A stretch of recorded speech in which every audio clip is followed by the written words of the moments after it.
you go. All right, my name is Ryan Thompson, and I am doing my claim of fact speech on excessive online video game use can lead to addiction.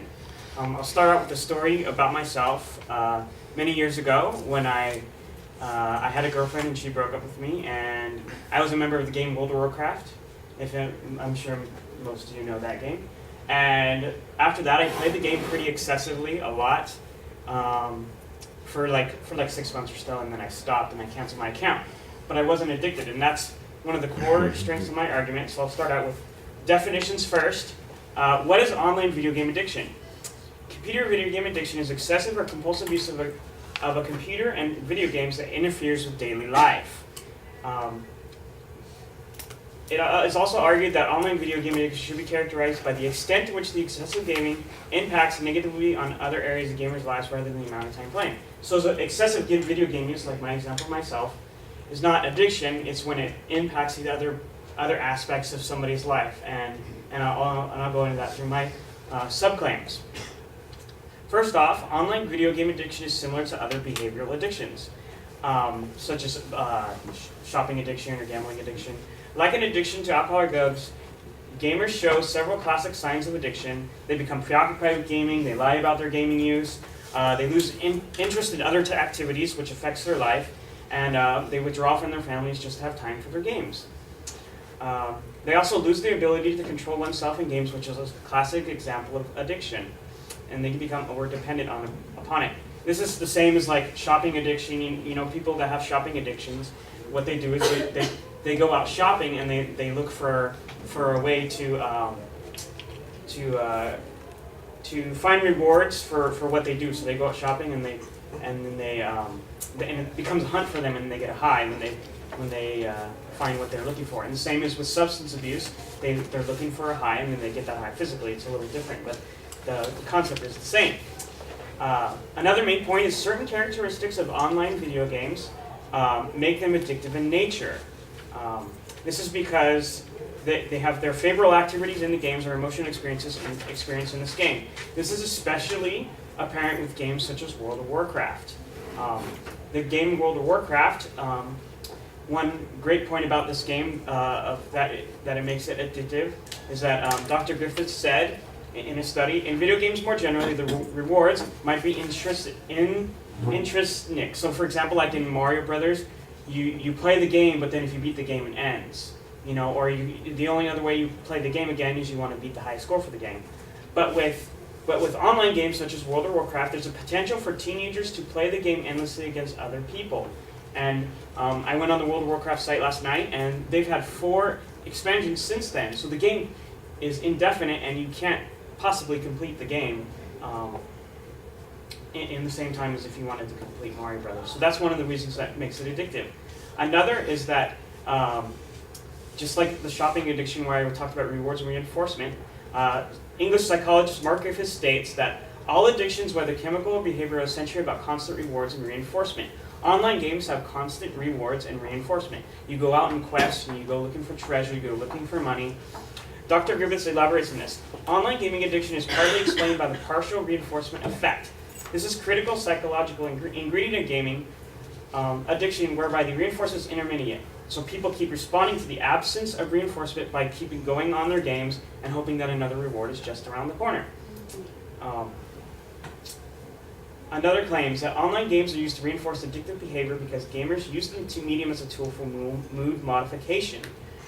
This can be backed up by Dr. Kimberly Young from the Center for Addiction Recovery.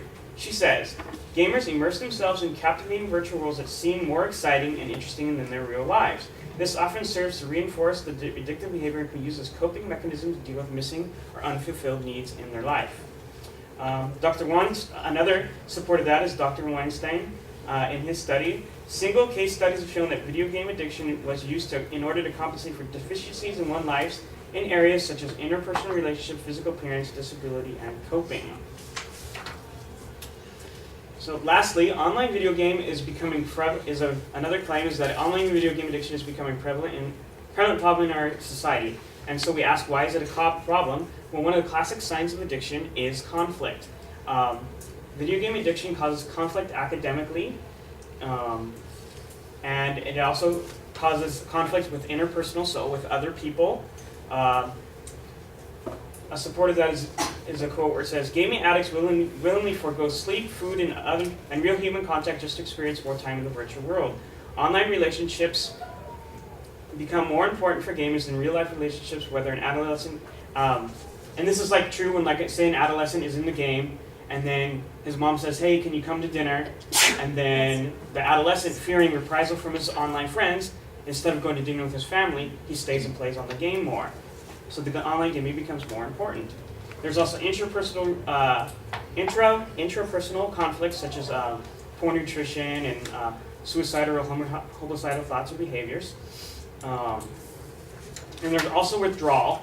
Gamers who cannot access a game experience a loss. This is Dr. Young that says this again. This feeling can become so intense that they become irritable, anxious, and depressed when they're forced to go without the game. Their feelings intensify and they stop thinking rationally and begin to act out towards other people. And this is prevalent. How is it prevalent? Because I mentioned that it's prevalent, that upwards of 90% of American youth play video games, with approximately 10 to 15% meeting the criteria for addiction. And most of the studies that I looked at, the numbers were about 8 to 10%. Just to recap, the next time you log on to your video game, remember that online gaming addiction is similar to other behavioral addictions. And certain characteristics of that online game is causing you to become addicted. And online video game addiction is a prevalent problem in society.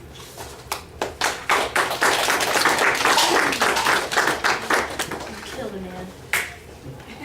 Thanks, Morgan. That's right.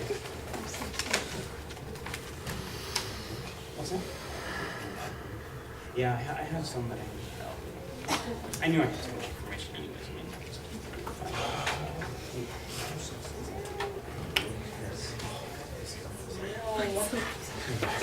I just arranged that. What?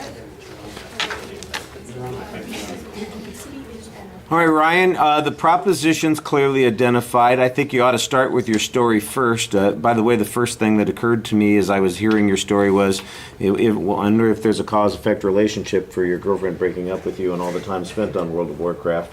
Yes, but I was playing World of Warcraft before that. It's just that I just kind of withdrawed myself. No, I meant the other direction. Did she break up with you because you were playing too much World of Warcraft? No, I played too much World of Warcraft after she broke up with me. Oh, okay. No, I got the point afterwards. I was just looking at it from the other direction there.